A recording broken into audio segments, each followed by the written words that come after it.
இயேசுவின் சகோதர சகோதரிகளே, இன்றைய நற்செய்தியில் நம் ஆண்டவர் இயேசு ஒரு முக்கியமான வாழ்க்கை பாடத்தை கற்றுத்தருகிறார். கடைசியானோர் முதன்மையாவர், முதன்மையானோர் கடைசியாவர். இன்றைய நற்செய்தியில் மட்டுமல்ல, நேற்றைய நற்செய்தி வாசகத்திலும் நிறைவு பகுதியில் இந்த இறைவார்த்தை தான் இடம்பெற்றிருந்தது. முதன்மையானோர் பலர் கடைசியாவர், கடைசியானோர் பலர் முதன்மையாவர். புரியாத புதிர் என்று நாம் சில விஷயங்களை சொல்வதுண்டு. ஆனால் இந்த இறைவார்த்தையோ நாம் நன்றாக புரிந்து கொண்டு மனதில் பதித்து வைத்து கொள்ள வேண்டும் என்பதற்காக இயேசு நமக்கு கொடுத்த ஒரு புதிர். இந்த புதிருக்கு விடை கண்டுபிடித்து புரிந்து கொண்டோம் என்றால் விண்ணக வாழ்வு எப்படி இருக்கப் போகிறது என்பதற்கு ஒரு முன்னோட்டத்தை, ஒரு ட்ரெய்லரை நாம் மண்ணுலகில் வாழும்போதே காண முடியும்.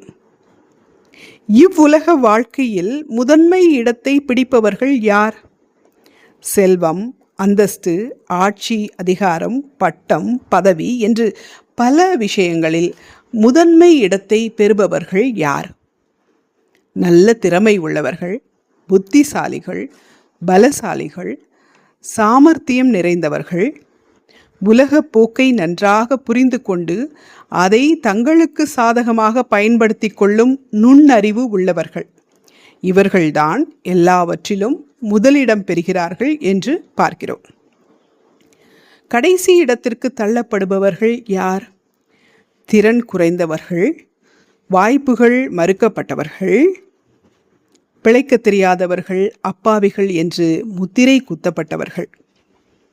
இவர்களுக்கெல்லாம் கடைசி இடம்தான் கிடைக்கும். இவ்வுலகில் இதுதான் நிலைமை.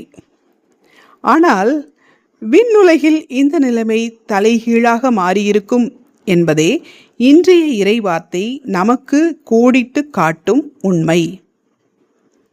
இந்த உலகத்தில் வாழும்போது அடித்து பிடித்து மற்றவர்களை கீழே தள்ளி முதல் இடத்திற்கு வந்தவர்கள் விண்ணுலகில் கடைசி இடத்தையே பெறுவார்கள்.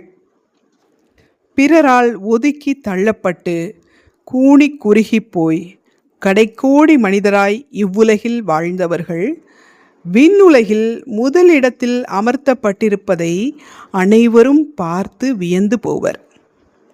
எனவே இவ்வுலகில் கடைசி இடத்திற்கு தள்ளப்படுவதை பற்றி நாம் ஆதங்கப்பட வேண்டாம், ஆனந்தப்பட வேண்டும் என்பதே இயேசுவின் புதிருக்கான விடை ஆகும்.